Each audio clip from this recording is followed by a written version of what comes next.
Kita buka Yohanes pasal 20 ayat yang ke-19 sampai 23. Ketika hari sudah malam, pada hari pertama minggu itu, berkumpullah murid-murid Yesus di suatu tempat dengan pintu-pintu yang terkunci karena mereka takut kepada orang-orang Yahudi. Ketika hari sudah malam pada hari pertama minggu itu. Hari pertama itu hari apa, saudara? Hari pertama itu hari apa? Hari Minggu, saudara. Ya, hari pertama dari satu minggu adalah hari Minggu. Itulah sebabnya ya kenapa kita beribadah di hari pertama hari Minggu. Saudara tahu kenapa kita beribadah di hari Minggu? Bukan karena hari Minggu hari libur, saudara. Bukan karena hari Minggu adalah hari libur. Oh, karena kalender merah sehingga kita beribadah di hari Minggu. Bukan, saudara. Kalau saudara ditanya sama orang yang lain, kenapa beribadah di hari Minggu? Kenapa bukan di hari Sabtu?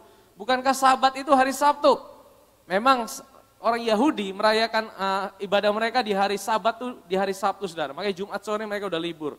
Jumat sore mereka udah tutup, ya jam 6 sampai jam 6 sore besoknya. Kenapa kita tidak beribadah di hari Sabtu? Karena apa? Karena Kristus bangkit pada hari Minggu, saudara. Hari kemenangan kita orang Kristen, orang percaya adalah hari Minggu, saudara. Ya, karena kebangkitannya kita memiliki sebuah pengharapan. Maka kita beribadah, kita merayakan kemenangan Tuhan di hari Minggu, saudara. Amin, saudara. Sehingga kalau ditanya kenapa orang Kristen tidak alkitabiah, ibadahnya kok di hari Minggu? Kita merayakan ibadah kita di hari kemenangan Tuhan kita Yesus Kristus yang berikan kita kemenangan. Amin, saudara. Ya. Nah, mari terus, saudara.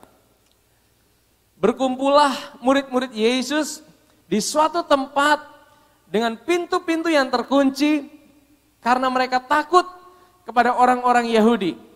Jadi saudara, apa yang terjadi? Murid-murid Yesus sedang ketakutan, saudara. Ya, murid-murid Yesus sedang ketakutan. Kenapa mereka takut? Karena mereka takut sama orang-orang Yahudi. Kenapa mereka takut? Karena Yesus ya sudah mati. Dan mereka beberapa berkata sudah bangkit tapi mereka belum lihat. Dan mereka juga difitnah, menyebarkan berita bohong. Bahwa mereka menyembunyikan mayat Yesus, menebarkan hoax bahwa Yesus itu bangkit. Sehingga mereka dicari-cari orang Yahudi. Mereka mau dibunuh, mereka mau dianiaya. Mereka dianggap sekte sesat. Saudara bisa bayangkan. Kalau seorang penista agama, ya kemudian dia punya grup, dia punya perkumpulan, dia punya organisasi, kepalanya udah ditangkap, yang lain dibubarkan, mereka dikejar-kejar. Apalagi kalau sudah hubungan dengan agama, saudara. Wah, itu sangat sensitif. Dan Yesus dianggap menista agama Yahudi, sehingga murid-muridnya juga dikejar-kejar, saudara. Mereka dalam ketakutan, saudara. Mereka dalam situasi yang sulit, sehingga apa? Mereka mengunci pintu-pintu rumah mereka. Mereka berkumpul di satu tempat dan mereka kunci pintu tempat mereka berkumpul, saudara. Saudara tahu apa artinya ini, saudara? Saudara, ketika seorang ketakutan, saudara, mereka akan mengunci diri mereka. Dan mereka pikir bahwa pintu yang terkunci itu yang menjadi keamanan dalam hidup mereka. Saudara tahu, pintu yang terkunci pun tidak bisa berikan mereka damai sejahtera. Sebenarnya pesan Tuhan apa buat kita? Apapun yang kita punya, apapun yang bisa kita andalkan dalam hidup ini, tidak bisa berikan kita sebuah jaminan keamanan dalam hidup ini. Amin, saudara? Pintu mereka kunci, tapi itu pun buat mereka jadi takut, saudara. Mereka ada dalam sebuah ketakutan. Mereka dalam sebuah kegentaran, saudara.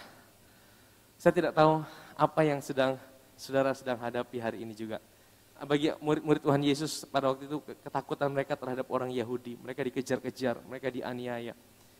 Apa yang menjadi ketakutan dalam hidup saudara hari ini? Mungkin saudara sedang mengalami situasi yang sulit hari-hari ini. Mungkin kau sedang mengalami badai yang besar dalam hidup saudara hari-hari ini. Ya, badai apa yang sedang saudara hadapi? Mungkin badai Seroja yang barusan datang, saudara. Ya, ada yang bilang bahwa badai Seroja ini dari Tuhan. Saya tidak percaya bahwa badai Seroja ini dari Tuhan. Karena Tuhan tidak pernah kasih bencana alam. Ya. Sejak zaman Nuh Tuhan sudah janji dia tidak akan kasih air bah lagi. Dan dia kasih busur itu di langit. Namanya apa? Pelangi. Pelangi itu adalah janji Tuhan. Bahwa dia tidak pernah akan menghukum dunia lagi dengan air bah. Pelangi itu sampai sekarang masih ada di tahta Tuhan di sorga. Ya, pelangi itu kalau saudara baca di kitab Wahyu. Dan yang membuat hari ini kita percaya bahwa Tuhan tidak mungkin menghukum dunia lagi dengan bencana alam, gunung meletus, tsunami, air bah. Karena apa saudara? Karena 2000 tahun yang lalu Yesus Tuhan kita sudah tergantung di atas kayu salib untuk menanggung setiap penghukuman bagi kita. Kalau hari ini Bapa di sorga masih hukum dunia, masih hukum saudara dan saya orang percaya dengan bencana alam, dengan tsunami, dengan air bah, dengan badai seroja. Artinya apa? Karya Kristus itu tidak ada artinya 2000 tahun yang lalu. Amin saudara. Terus badai-badai itu datang dari mana? Saya percaya kita tinggal di dunia yang sudah jatuh. Dunia warisan daripada Adam yang sudah jatuh dalam dosa. Adalah dunia yang terus akan mengalami penuaan. Bencana demi bencana. Dan memang menjelang kedatangan Tuhan yang kedua kali, bencana itu akan semakin banyak saudara. Dan itulah tanda-tanda yang sudah dituliskan oleh Alkitab. Dan itu juga ulah manusia sebenarnya. Ya, yang tidak bisa merawat dunia ini. Tapi memang itu sudah akan terjadi seperti itu dan sampai ada waktunya nanti Tuhan akan pulihkan kembali dunia yang kita tinggal dengan langit yang baru dan bumi yang baru. Pada waktu apa? Pada waktu kedatangannya yang kedua kali. Amin saudara. Itu Tuhan janjikan buat kita orang percaya. Selain dia kasih kita tubuh yang baru, dia akan ganti dunia ini dengan dunia yang baru. Karena dunia sekarang tidak bisa lagi ditinggali. Nanti Tuhan akan kasih ganti dunia yang baru. Amin saudara. Alkitab mencatat seperti itu. Ya, dan itu pengharapan kita orang-orang percaya. Nanti tidak akan ada lagi bencana alam. Nanti tidak akan ada lagi seroja, saudara. Ya, nah, memang ini satu hal yang mengejutkan, saudara, buat saya secara pribadi.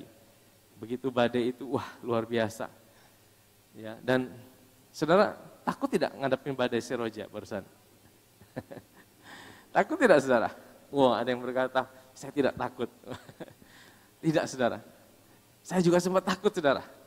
Karena apa, saudara? Kayaknya dalam rumah pun tidak aman, saudara.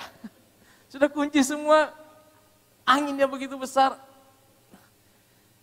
Tapi orang Kristen tidak boleh terus tinggal dalam ketakutan. Amin, saudara. Tapi kalau mengalami kekhawatiran, ketakutan, itu adalah sesuatu yang wajar karena kita masih injak bumi. Karena kita masih punya daging, saudara ya. Kalau saudara sudah jadi malaikat, sudah tidak punya daging lagi, saudara tidak bisa takut, saudara. Karena kita masih ada warisan Adam, yaitu tubuh, daging, dan juga sifat-sifat dosa. Itu yang men-trigger kita untuk takut, saudara. Itu normal. Tapi jangan biarkan ketakutan itu menguasai hidup saudara dan saya. Amin, saudara. Murid-murid takut, saudara. Mereka ada berkumpul bersama-sama. Dan ancaman yang mereka hadapi mungkin bukan badai seroja, tapi mereka mengalami intimidasi, ketakutan. Ya, dari orang-orang Yahudi. Mereka ketakutan. Sehingga apa? Mereka mengunci diri mereka. Mereka mengunci diri mereka. Tapi firman Tuhan bilang apa, saudara? Next. Firman Tuhan bilang gini. Pada waktu itu pada waktu apa? Pada waktu mereka takut itu, saudara. Pada waktu mereka sedang ketakutan itu. Firman Tuhan bilang apa? Datanglah Yesus dan berdiri di mana? Berdiri di mana? Saudara, bukan kebetulan firman Tuhan bilang Yesus berdiri di tengah-tengah mereka. Kenapa dikatakan Yesus berdiri di tengah-tengah mereka? Karena Yesus ingin menjadi pusat daripada apa yang sedang mereka hadapi. Yesus hadir di pusat daripada badai ketakutan yang sedang mereka jalani. Karena apa saudara? Kalau Yesus berdiri di pinggir, Yesus tidak akan jadi pusat perhatian. Betul ya saudara? Kalau di ruangan ini, saudara mungkin sedang di belakang sana di kamar mandi, mungkin tidak ada yang lihat saudara. Tapi kalau saudara berdiri di tengah-tengah, semua orang akan lihat saudara. Betul? Saudara akan jadi pusat perhatian. Kenapa Alkitab mencatat Yesus masuk? Bagaimana cara Yesus masuk saudara? Pintu terkunci semua. Ada yang tahu cara Yesus masuk? Ada yang bilang, mungkin ada jendela, dia masuk lewat jendela. Tidak saudara ya. Bagaimana cara Yesus masuk? Yesus masuk pakai tubuh kemuliaan. Ya, ini pengharapan buat kita. Ini kita masih dalam berita Paskah. Kabar Paskah yang salah satu kabar kebangkitan yang baik buat kita adalah kita akan punya tubuh yang sama dengan yang Yesus punya setelah kebangkitan. Tubuh yang sama itu apa saudara? Tubuh yang bisa tembus tembok. Tubuh yang punya daging, tapi daging ini bukan daging dari tanah. Tapi tubuh ini adalah tubuh rohaniah yang dari Tuhan. Bisa makan ikan bakar. Betul tidak saudara? Yesus makan ikan bakar bersama muridnya. Dia tembus tembok, tapi tubuhnya bisa tembus tembok saudara. Dan tidak bisa sakit lagi saudara. Sebenarnya kita hari ini bergumul dengan sakit penyakit. Saya bilang gini saudara, sebagai orang percaya, kita nih sebenarnya tidak pernah kalah. Tidak pernah kalah apa saudara? Kalau kita sakit, kita berdoa untuk kesembuhan. Salah tidak saudara? Tidak salah saudara. Kita minta memperkatakan apa yang Tuhan bisa kerjakan, tidak salah. Tapi kalaupun ada yang sakit kemudian tidak sembuh dan meninggal, itu pun juga kemenangan saudara. Karena apa? Karena itu janji Tuhan. Orang yang meninggal dalam Kristus langsung berjumpa dengan Tuhan. Amin saudara. Jadi tidak ada yang kalah saudara. Amin saudara. Ya, anak-anak Tuhan itu sebenarnya kalah menang tetap menang saudara. Karena garis akhirnya Tuhan sudah tentukan, Tuhan sudah bayar buat kita. Amin saudara. Cuma dalam hidup ini kita terus bergumul, kita terus berjuang, kita terus berjalan bersama dengan Tuhan. Ya, nah saudara tahu, tadi sampai mana ya? Bagaimana Tuhan masuk? Dia tidak pakai jendela, betul? Kan tidak ada jendela pada itu, dikunci rapat-rapat. Jadi pakai tubuh kemuliaan. Dan dia berdiri di tengah-tengah. Artinya dia ada di pusat daripada ketakutan. Dia ada di pusat daripada badai yang sedang dihadapi oleh murid-muridnya. Untuk apa? Untuk memberikan kepastian yang pertama, bahwa Tuhan ada di tengah-tengah mereka. Sekalipun mereka tidak menyadarinya. Amin saudara. Karena seringkali waktu kita ngalamin badai, saya tidak tahu badai apa yang sedang saudara hadapi. Mungkin bukan badai seroja yang menakutkan saudara. Tapi ada badai-badai yang lain yang menakutkan hidup saudara. Yang menakutkan, yang membuat engkau tidak bisa tidur di malam hari. Yang membuat engkau tidak bisa memiliki damai sejahtera. Yang membuat engkau tidak bisa ngalamin sukacita dalam hidup ini. Ada badai yang lain mungkin. Dalam rumah tanggamu, dalam pekerjaanmu. Engkau khawatir akan masa depanmu. Engkau mungkin belum punya jodoh. Engkau khawatir, engkau takut. Dan itu membuat engkau menjadi gelisah. Itu menjadi ketakutanmu. Saya mau bilang gini, Tuhan Yesus berkata, Dia hadir di tengah-tengah ketakutan mereka. Amin saudara. Ada badai yang dialami itu karena kesalahan daripada kita sendiri. Karena kebodohan-kebodohan yang kita lakukan dalam hidup ini. Contohnya apa saudara? Pernah satu kali Tuhan suruh murid-muridnya, pergilah bertolak ke seberang. Saya doa dulu di atas gunung. Murid-muridnya pergi tapi melenceng ke jalan yang lain. Waktu mereka melenceng, mereka mengalami badai, saudara. Ya. Nah ini yang disebut badai yang disebabkan oleh karena ketidaktaatan kita, konsekuensi yang kita alami. Tapi tahukah saudara, sekalipun badai itu karena kelalaian kita sendiri, Tuhan itu adalah Tuhan yang selalu memperhatikan dan melihat anak-anaknya di tengah-tengah badai itu, saudara. Kalau saudara tahu kisah itu, Yesus ada di atas gunung, saya sudah pernah share juga. Dan Yesus di atas gunung, dia lihat anak-anaknya, murid-muridnya yang sedang ada di tengah badai, saudara. Ini gambaran dari kita hari ini. Kalau mungkin ada badai yang kau alami, itu karena kebodohan saudara sendiri yang saudara lakukan dalam hidup ini. Percayalah bahwa Tuhan itu juga ada di tengah-tengah badai itu, saudara. Dia tidak pernah tinggalkan saudara. Amin, saudara. Ya, ada badai yang Tuhan luputkan dari hidup kita. Ada badai yang Tuhan tidak izinkan kita masuk di dalamnya. Ya, saya sering kali bilang gini, kita selalu harus punya alasan untuk bersyukur. Karena apa? Ada banyak hal mungkin yang kita tidak tahu, Tuhan itu luputkan kita. Karena kita tidak tahu apa yang ada di depan kita, saudara. Kita tidak pernah tahu apa yang akan terjadi beberapa jam ke depan.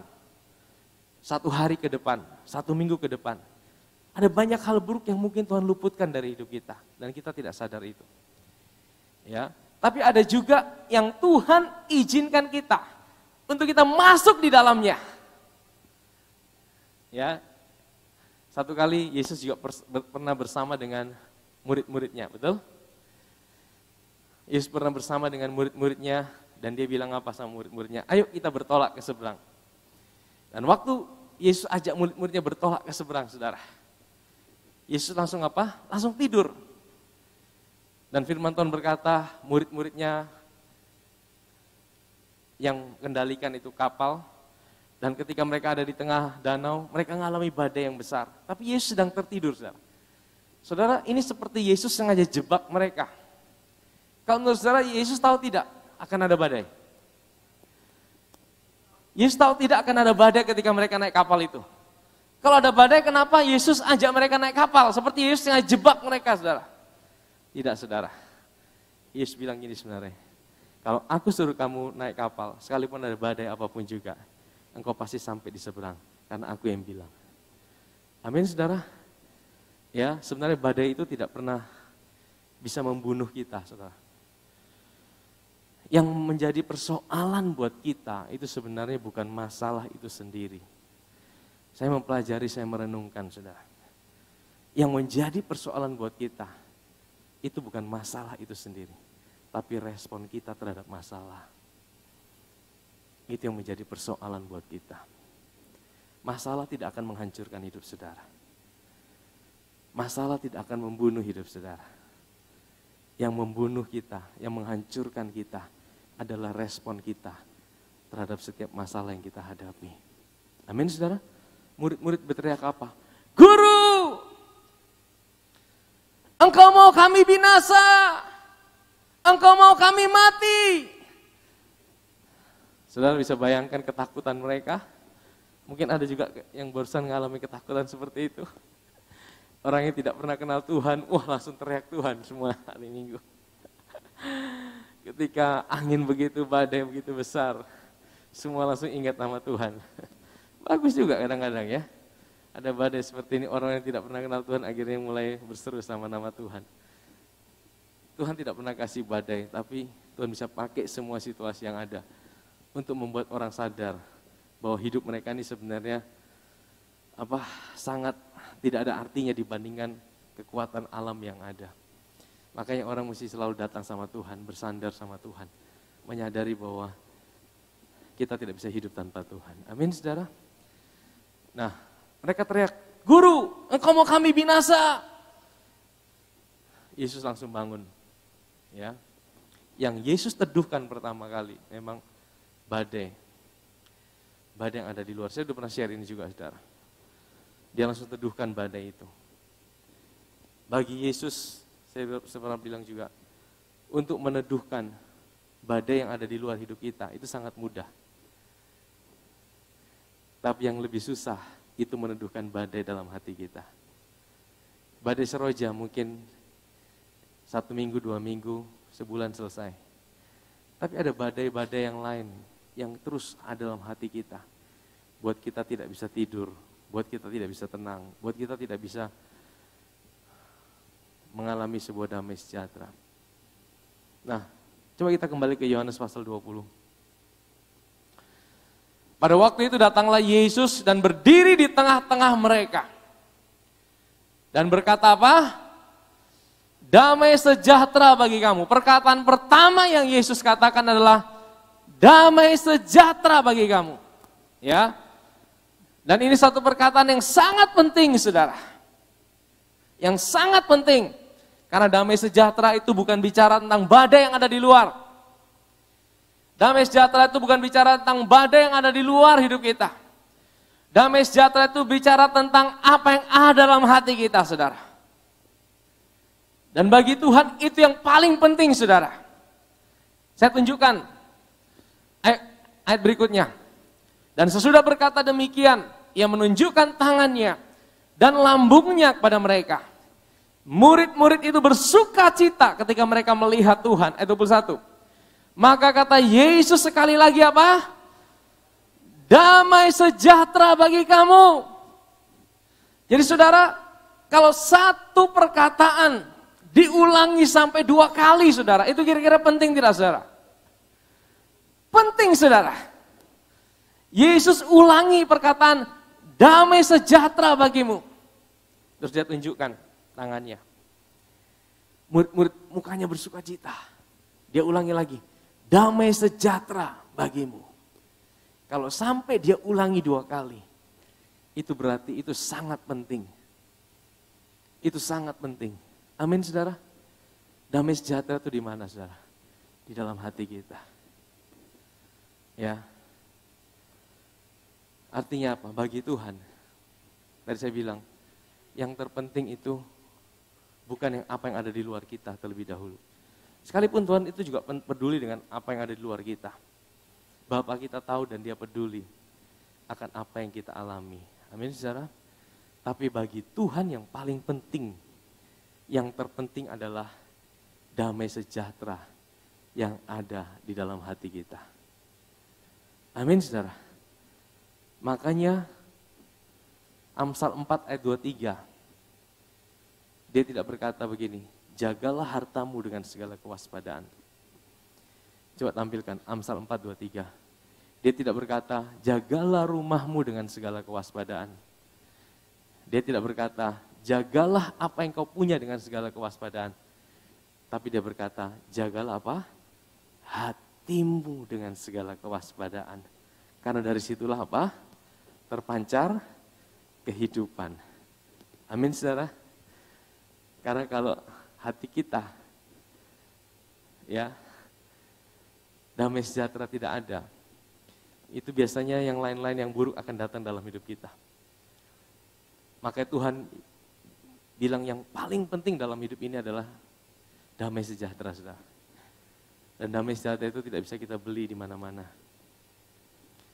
Damai sejahtera itu tidak bisa kita dapatkan dengan kekuatan kita sendiri. Damai sejahtera itu tidak bisa kita dapatkan dengan kalau kita punya harta yang banyak. Tadi pagi saya masih dengar sebuah kesaksian, bukan kesaksian ya, film, ada kisah seorang pengusaha di Cina sana, pengusaha muda, kaya, bunuh diri dengan anaknya yang masih bayi, karena depresi. Saudara, kaya, cantik, punya segalanya, tapi depresi, saudara. Bunuh diri, terjun dari lantai dengan anaknya. Saudara bisa bayangkan? Itu berarti apa? Berarti dia tidak punya damai sejahtera. Ya. Kekayaannya dia, apa yang dia punya, ya. Artis-artis yang punya ketenaran, yang punya follower banyak, tidak menjamin juga mereka punya damai sejahtera. Jangan taruh damai sejahtera, saudara, berdasarkan apa yang kau punya dalam hidup ini. Amin, saudara. Taruh damai sejahteramu pada siapa yang punya hidupmu, yang mati dan bangkit buat hidupmu. Amin, saudara. Makanya, saudara, kalau perhatikan, ini seperti Tuhan ulangi. Coba. Yohanes 19, 20 ayat 19, kan Tuhan sudah bilang ini, coba. Saya ulangi ya. Damai sejahtera bagi kamu. Kemudian apa? Ayat 20 dia tunjukkan, ayat 21, diulangi lagi, damai sejahtera bagi kamu. Tapi di tengah-tengah 2 kali dia ulangi, di tengah-tengah dia kasih tahu apa saudara? Ayat yang ke-20 dia bilang, dia tunjukkan apa? Coba. Dan sesudah berkata demikian, ia menunjukkan apa? Tangannya dan lambungnya kepada mereka. Maksudnya tangannya apa saudara? Tangannya itu ada lubang paku. Ya, saya udah pernah share. Yesus bangkit itu, dia tidak pakai tubuhnya yang lama. Waktu dia bangkit itu tubuhnya adalah tubuh yang baru saudara. Tubuh yang tidak bisa, yang tidak ada cacat lagi. Jadi saudara, waktu Yesus naik di atas kayu salib itu tubuhnya itu mukanya tidak berbentuk manusia. Janggutnya dirabek, mukanya semua penuh dengan luka. Matanya mungkin sudah hancur, dipukul. Kepalanya mungkin udah retak-retak. Dagingnya semua habis, tulang-tulangnya kelihatan. Jadi kalau Yesus bangkit, dia tidak pakai tubuh itu saudara. Dia bangkit pakai tubuh yang baru, yang tidak ada cacat, tidak ada celah. Tapi kenapa dia tinggalkan ada cacat seperti bekas luka di tangannya dan di lambungnya? Sepertinya Yesus itu kok kalau pergi operasi plastik kok tidak sekaligus begitu loh. Kok tanggung-tanggung. Kalau sudah diperbaiki semua ya kasih total semua, jangan ada kasih sisa begitu. Betul tidak saudara? Kalau saudara memperbaiki sesuatu mau kasih sisa sedikit atau kasih total semua. Kalau mobil habis tabrakan, bawa ke bengkel, ada yang mobilnya kena. Kalau mau dicat, mau dikasih sisa atau kasih total semua, kasih seperti baru. Pasti kasih baru semua, betul ya? Ada yang mau kasih sisa sedikit, ada bekas goresan, ini tanda mata. Wah. Kan tidak mau seperti itu saudara, betul? Kalau kita perbaiki total, betul tidak salah? Kalau ada yang operasi kalau bisa hilang bekas jahitan, kasih hilang. Atau ada mau kasih panjang lagi, ini biar tanda mata. Tapi kenapa Yesus itu dia kasih tanda mata? Bahkan di kitab Wahyu dikatakan bekas luka itu tetap ada sampai selama-lamanya. Kenapa saudara? Itu cuma bekas, itu tanda. Dan tanda itu buat ditunjukkan sama saudara. Bahwa apa? Bahwa apa yang saudara butuhkan untuk damai sejahtera, itu sudah dia selesaikan buat kita di atas kayu salib. Apa yang kau butuhkan untuk kau bisa hidup dalam damai sejahtera, itu Yesus sudah bayar buat kita di atas kayu salib 2000 tahun yang lalu. Amin saudara? Amin? Mana ayatnya? Coba kita lihat Roma pasal 5 ayat yang pertama.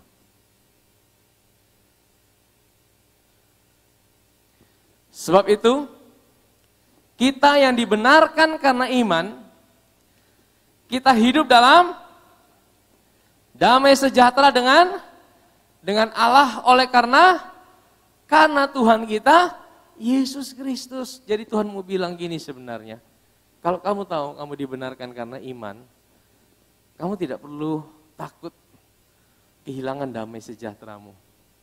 Engkau bisa selalu punya damai sejahtera dalam segala situasimu. Bahkan dalam kegagalanmu sekalipun, engkau bisa tetap punya damai sejahtera. Karena apa?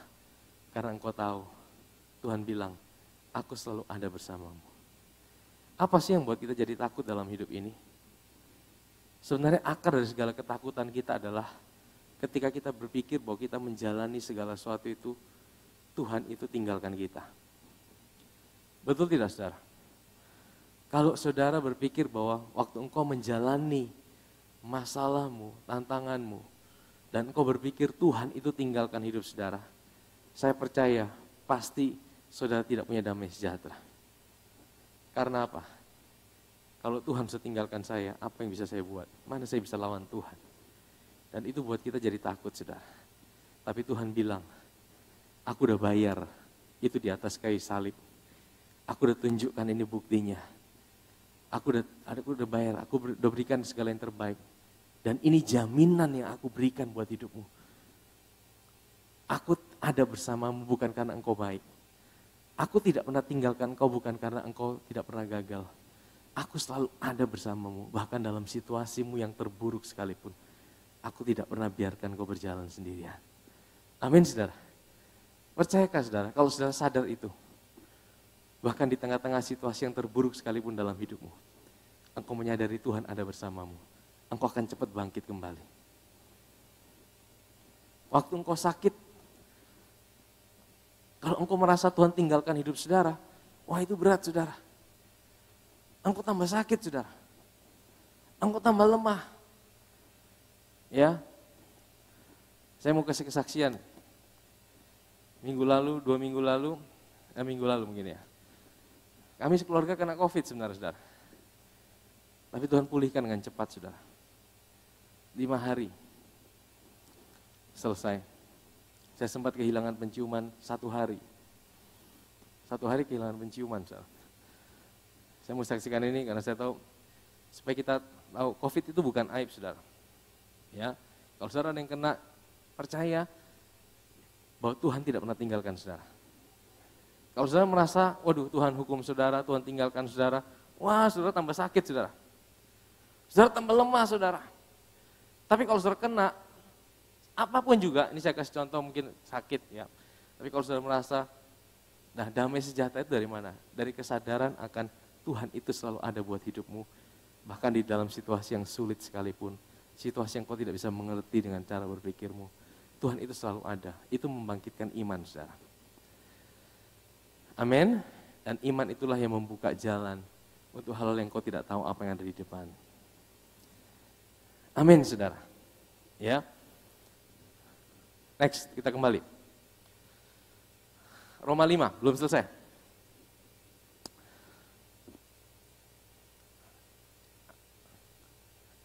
Oleh Dia, kita juga beroleh jalan masuk oleh iman kepada kasih karunia ini. Jadi damai sejahtera itu menjadi sebuah dasar sebenarnya.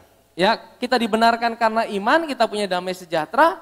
Karena kita punya damai sejahtera, maka ada jalan yang terbuka untuk kita ngalamin kasih karunia Tuhan. Di dalam kasih karunia ini kita berdiri dan kita bermegah dalam pengharapan akan menerima kemuliaan Allah. Jadi anak Tuhan, orang Kristen, orang percaya, dasar kita adalah pengharapan saudara. Amin saudara. Ya, pengharapan itulah yang menjadi kekuatan buat kita. Kalau saudara kita tidak punya lagi pengharapan dalam hidup ini, kita akan menjadi orang-orang yang paling malang di dunia ini saudara. Karena pengharapan kita itu yang menggerakkan kita untuk tetap maju saudara. Pengharapan itu yang menggerakkan kita untuk kita tetap berjalan. Ibrani mengatakan pengharapan itu seperti sauh yang kuat. Dia seperti jangkar yang kuat. Yang membuat kapal kita tidak bisa hancur diterpa badai. Karena ada jangkar yang kuat itu saudara. Dan pengharapan kita ada di dalam Kristus. Makanya tadi saya bilang, anak Tuhan kalah menang sebenarnya kita tetap menang saudara. Tapi kalau kita bisa mengalami terus kemenangan demi kemenangan dalam hidup ini, bukankah lebih baik? Amin, saudara? Kita kembali ke Roma pasal 5. Dan bukan hanya itu saja, kita malah bermegah juga dalam kesengsaraan kita. Ada yang bisa bermegah dalam kesengsaraan? Ini ayat yang sulit loh, saudara. Waduh, mana bisa bermegah dalam kesengsaraan? Ini, pastor omong enak saja. Emang tidak mudah saudara. Tapi kalau kita sadar, ada damai sejahtera Tuhan dalam hidup kita. Kita sadar Tuhan ada selalu bersama kita. Bahkan di tengah-tengah kesengsaraan, kita bisa tetap bermegah. Amin saudara. Kita bisa tetap bersyukur, Tuhan Engkau baik Tuhan. Saya tidak tahu apa yang terjadi, tapi saya percaya bahwa Tuhan ada bersamaku, Dia tidak pernah tinggalkan aku. Tuhan punya rancangan yang terbaik buat hidupku. Aku bisa tetap bermegah di dalam kesengsaraan. Karena kita tahu bahwa kesengsaraan itu menimbulkan apa? Ketekunan. Dan ketekunan menimbulkan apa? Tahan uji. Ya, sekarang kita mau tahan uji di tempat ini. Dalam bahasa Inggrisnya karakter. Ketekunan menimbulkan karakter. Tapi akarnya apa? Damai sejahtera itu saudara. Kalau saudara hidup dalam damai sejahtera terus, saudara akan kuat menghadapi badai. Saudara akan kuat menghadapi badai apapun juga, saudara. Amin, saudara. Ya, waktu Yesus berkata, Shalom, itu badai itu tenang. Shalom yang sama itu ada dalam hidup saudara. Amin, saudara.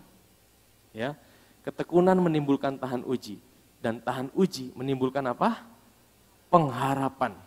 Ayat yang kelima. Dan pengharapan apa? Tidak mengecewakan, karena apa? Kasih Allah telah dicurahkan dalam hati kita oleh Roh Kudus yang telah dikaruniakan kepada kita. Ya. Jadi saudara, Tuhan kasih Roh Kudus dalam hidup kita untuk mencurahkan kasih Allah. Roh Kudus itu tidak dikasih buat kita untuk mengingatkan kita akan betapa beratnya masalah kita. Roh Kudus itu diberikan buat kita, bukan untuk menunjukkan kegagalan demi kegagalan kita. Tapi Roh Kudus diberikan dalam hidup kita untuk mencurahkan kasih Allah. Makanya saudara, kenapa Yesus itu mau berdiri di tengah-tengah? Supaya kita tidak fokus dengan masalah kita. Kita tidak fokus dengan persoalan kita.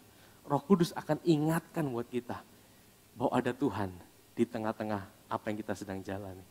Amin, saudara. Waktu kita menyadari itu, Tuhan terima kasih.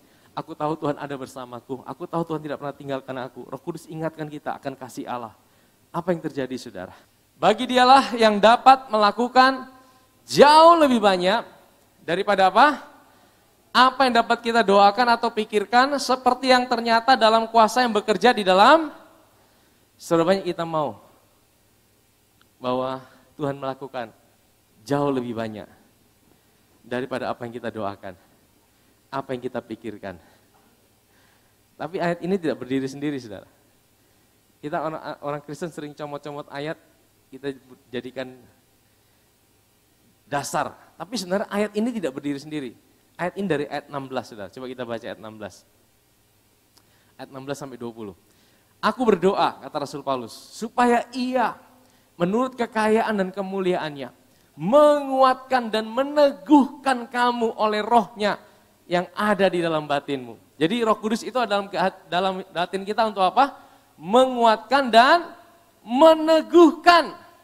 Ya, aku berdoa supaya ia menurut kekayaan dan kemuliaannya meneguhkan, ayat 17, sehingga oleh imanmu apa? Kristus diam dalam hatimu dan kamu berakar serta berdasar di dalam. Jadi saudara, kalau saudara mengalami tantangan, badai, kadang-kadang kita merasa Tuhan itu tidak ada. Betul tidak, saudara?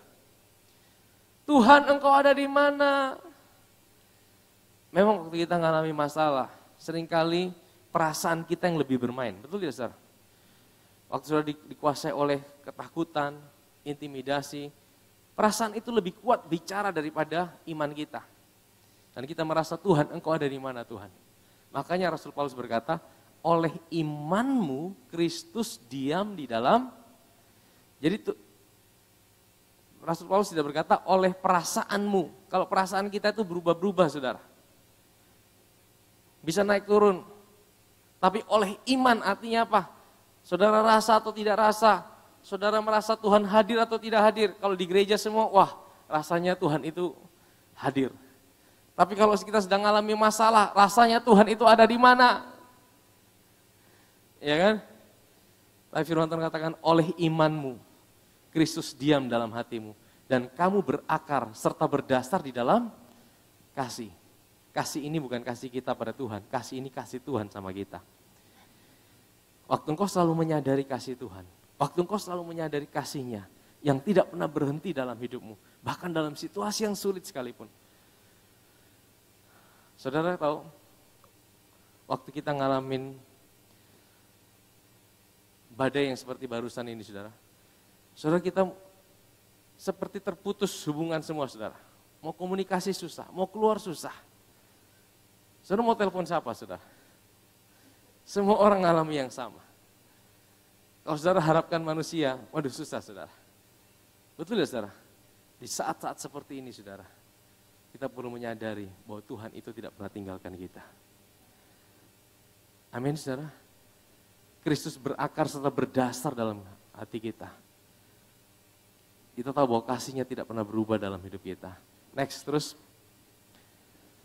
Nah, aku berdoa supaya kamu bersama-sama dengan segala orang kudus dapat memahami betapa lebarnya, betapa panjangnya, betapa tingginya, dan betapa dalamnya kasih Kristus. Sekalipun, next, 19, dan dapat mengenal kasih itu. Sekalipun apa? Ia melampaui apa? Segala pengetahuan. Aku berdoa supaya kamu dipenuhi di dalam seluruh kepenuhan Allah. Baru ada ayat 20 itu. Bagi dialah yang dapat melakukan jauh lebih besar daripada apa? Yang kita doakan atau kita pikirkan. Ayat ini tidak berdiri sendiri. Ayat ini ada karena ada ayat sebelumnya. Jadi saudara, kalau saudara mau Tuhan melakukan yang jauh lebih besar daripada apa yang dapat saudara pikirkan dan doakan, selalu sadari kasih Tuhan, selalu sadari penyertaannya, selalu sadari dia Tuhan yang tidak pernah tinggalkan saudara. Itu damai sejahtera saudara. Dan damai sejahtera itu membuka segala pintu yang lain dalam hidup saudara dan saya. Amin saudara. Jangan biarkan damai sejahtera itu meninggalkan hidup kita. Jangan biarkan pikiran kita lebih fokus dengan persoalan kita, masalah kita, tantangan kita. Karena waktu kita fokus dengan masalah kita, persoalan kita, saya percaya saudara, iman kita akan jadi lemah. Dan iman kita yang jadi lemah itu saudara, itu kita gampang sekali dikalahkan. Tapi waktu kita fokus dengan Tuhan, kasih-Nya, karyanya dalam hidup kita, ada damai sejahtera. Ada iman yang dibangkitkan. Dan iman yang dibangkitkan itu saudara, itu yang bisa membuat tiba-tiba ada pintu yang terbuka yang kau tidak pernah bayangkan sebelumnya. Bagi dialah yang dapat melakukan jauh lebih besar daripada apa yang dapat kita doakan dan pikirkan. Amin saudara? Amin? Kita kembali ke Yohanes. Maka kata Yesus sekali lagi, damai sejahtera bagi kamu.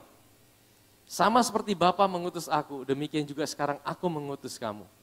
Jadi Tuhan kasih kita sebuah perintah yang sama seperti yang dia alami dari Bapa. Jadi Tuhan bilang gini, hari ini engkau juga bisa berjalan di bumi dengan damai sejahtera. Aku pun berikan kamu itu. Sama seperti Bapakku memberikan aku perintah itu saudara. Bukan berarti engkau tidak mengalami tantangan, bukan berarti engkau tidak mengalami masalah. Saya seringkali bilang gini, masalah itu pasti selalu ada saudara. Masalah itu datang tanpa diundang saudara. Betul tidak saudara?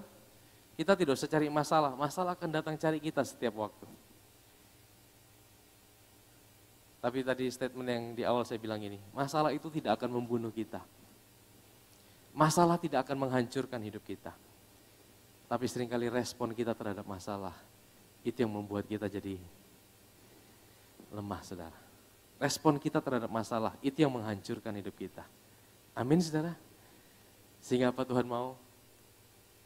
Bagaimana ada damai sejahtera? Ingat apa yang dia kerjakan buat kita. Ingat tangan yang berlubang. Ingat yang dia sudah. Jadi dasar kita sebenarnya cuma itu saudara. Kita tidak bisa dapatkan damai sejahtera dari yang lain. Damai sejahtera dari yang lain itu cuma apa? Damai sejahtera yang palsu saudara. Tapi damai sejahtera yang sejati ketika kita ingat dan sadar akan apa yang Yesus sudah kerjakan buat kita 2000 tahun yang lalu.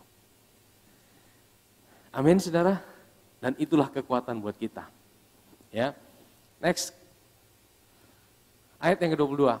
Dan sesudah berkata demikian, ia menghembusi mereka dan berkata, terimalah Roh Kudus.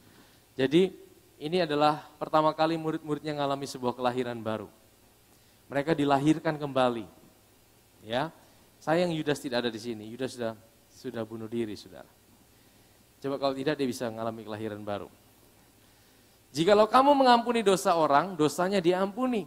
Dan jikalau kamu menyatakan dosa orang tetap ada, dosanya tetap ada. Yesus bilang gini, oleh karena kematianku di atas kayu salib, ya, Roh Kudus itu akan menginsafkan orang akan karyaku. Jadi waktu kita sampaikan kabar baik, Roh Kudus itu bekerja, saudara. Waktu kita sampaikan kabar baik, Kabar baik apa? Tentang apa yang Yesus kerjakan. Apa yang Yesus sudah kerjakan di atas kayu salib, kematian dan kebangkitannya. Saya percaya bukan karena hebatnya pengkhotbah omong, saudara. Mau sehebat-hebatnya fasilidanya pengkhotbah, kalau Roh Kudus tidak bekerja menjamah hati orang yang mendengarkannya, tidak ada gunanya, saudara. Tapi kalau khotbahnya sekalipun khotbah yang sederhana, tapi kalau Roh Kudus itu bekerja, dia menginsafkan hati seseorang. Orang itu bisa merasa, ya Tuhan, aku mau percaya, aku mau terima. Dan saat itu saudara, Roh Kudus akan ingatkan untuk mempercayai karya Kristus dan dosanya diampuni. Dosanya dihapuskan satu kali untuk selama-lamanya. Tapi kalau ada orang yang mengeraskan hatinya ketika dia dengar kabar baik, tidak ada siapapun yang bisa tolong dia, saudara. Amin, saudara. Amin. Makanya saya percaya hari-hari ini juga, saudara, Roh Kudus terus bekerja. Roh Kudus terus bekerja bahkan di tengah segala situasi yang ada. Dia pakai semua situasi yang ada untuk supaya semua orang menyadari bahwa mereka perlu Tuhan dalam hidup mereka. Mereka tidak bisa hidup sendirian. Mereka tidak bisa andalkan kekuatannya sendiri. Mereka perlu juru selamat dalam kehidupan mereka. Amin, saudara.